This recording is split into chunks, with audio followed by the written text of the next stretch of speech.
The start of August brought cooler and rainier weather back, and after the hot days of July, it was the change that both my body and my heart had been waiting for.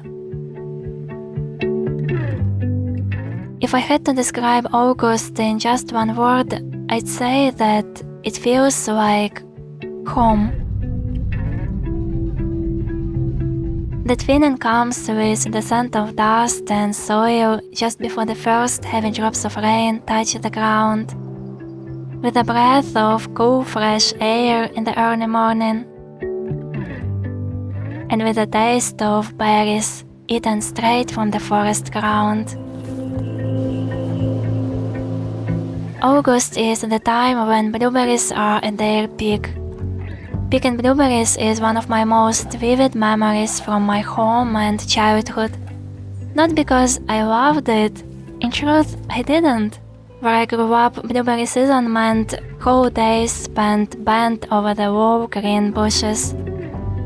It was slow, mosquitoes always seemed to find my neck and ankles, and the buckets took forever to fill. But we did it year after year, so often that it became a rhythm of summer. So now, living 1,000 kilometers away from home, I'm picking blueberries again to cherish those dear memories of my home. I'm sitting with such beautiful views. I love this life. It's a little windy today, but that is great because it's not so hot as in the previous days we had, but I hope you can hear me well and the wind doesn't bother you that much. When I was a kid, we used to go pick blueberries every year, and in my village it was kinda a way to earn money. We had a few collection points where you could bring your buckets with blueberries and sell them, but the price was so low. It was like, how do you say, the wholesale price. It was really cheap. I don't remember the number exactly, but it wasn't even close to the market price of blueberries.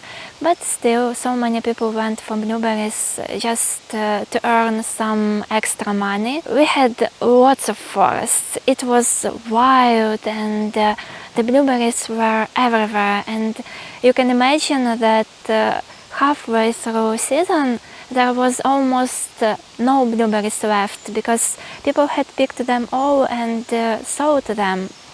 My family also went for blueberries, not so often as many other people, because it is really hard work. By the end of the day, your back is aching, you are completely tired and exhausted, you are all bitten by mosquitoes. I didn't like big blueberries. I liked the part of riding to the forest with my mom, climbing through tall grass and bushes with our bicycles. It was all fun for me, but I hated actually picking blueberries. I used to tell my mom, I'd better do some work at the fields today or do some cooking, but I don't want to pick blueberries. And she was like, then you have to study hard, so you won't have to pick blueberries for money. But now, as I grew older, I actually love to go pick blueberries sometimes. But that is because now I do it for myself, not for money. I also don't pick that much, and if I'm getting tired I can just go home, because when I was with my mom it was like, no, we can't go home unless this bucket is full, or if the bucket was full but we found a good spot with nice blueberries, she was like, alright, now we have to fill this bag. And if she didn't have a bag, or if the bag wasn't big enough, she would take off her scarf and we would pick blueberries into the scarf. But yeah, it was not from an easy life. My mom had a really tough life. She always worked so hard, and even now she can't just be sitting and relaxing. She always has to do something. I really hope one day she will come visit me here in Finland, and I will show you a little bit of the Finnish kind of lifestyle, because right now she can't. First, the road will be really hard for her. There are no flights, and it will just take too much time. And more importantly, she can't leave home because my dad is ill, and she just can't leave him alone. But yeah, now I'm talking too much, and I still want to pick some more blueberries because I want to make dumplings with blueberries today. In Ukrainian they are called Varenyky, and I haven't eaten them in years.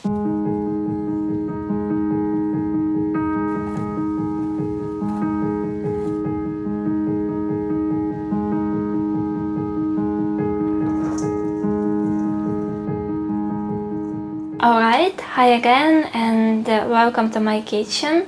I'm gonna follow my mom's recipe, so we are making blueberry dumplings on the steam, but I don't have a steamer, so I'm gonna do it the way my mom used to, and I'll show you a little hack you can also use if you don't have a steamer either.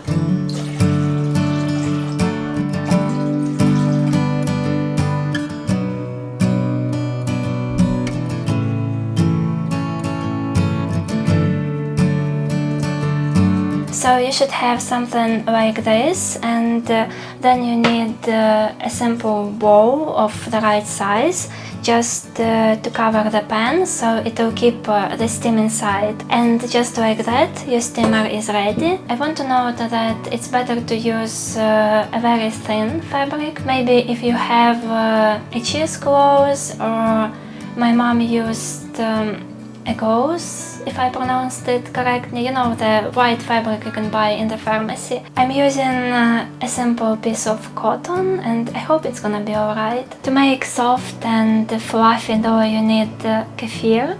I'm not sure if you have that in your country. In Ukraine it's very popular. In Finland I think it is called pima.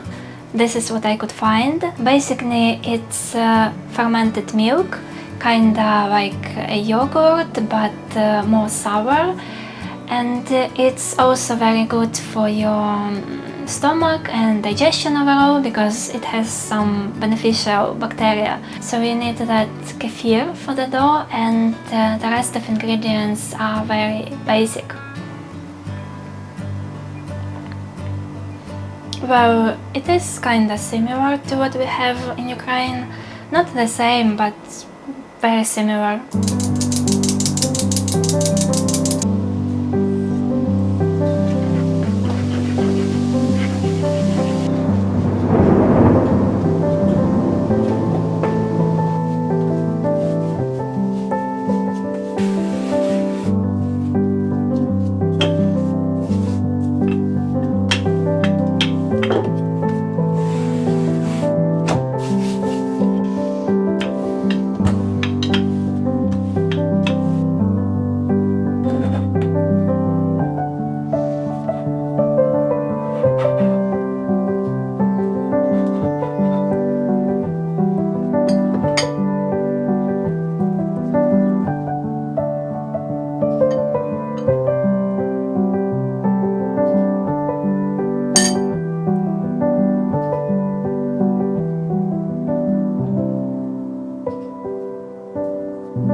I just ate the first part of dumplings all by myself. That's why my lips are blue and my tongue probably too, but that's alright. I have no regrets. They were so good. I'm waiting for the next part to be cooked, and I still have some dough left, so I'm thinking about making dumplings with cherries, because the only thing in the world that is slightly better than dumplings with blueberries is dumplings with cherries, and it just happened that I have cherries, so let's make some.